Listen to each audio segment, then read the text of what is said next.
അച്ഛാ, എന്റെ ഈ ആയുസ് മുഴുവൻ ഞാൻ ജീവിച്ചത് മറ്റുള്ളവർക്ക് വേണ്ടിയായിരുന്നു. കർത്തവ്യങ്ങൾക്കും നീതിക്കും യുദ്ധങ്ങൾക്കും വേണ്ടിയുള്ള വിളികൾക്കും മുന്നിൽ ഞാൻ ഒരിക്കലും മടിച്ചു നിന്നിട്ടില്ല. പക്ഷെ ഇന്ന് വിധി എനിക്ക് തന്നത് ഞാൻ ഒരിക്കലും തേടി പോകാത്ത ഒന്നാണ്.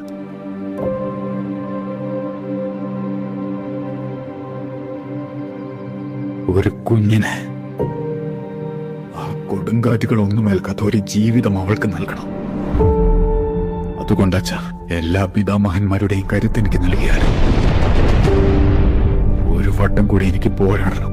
അവസാനമായി ഒരു ശത്രുവിനെ കൂടെ തകർത്ത് എനിക്ക് അവളുടെ അടുത്തേക്ക് മടങ്ങണം.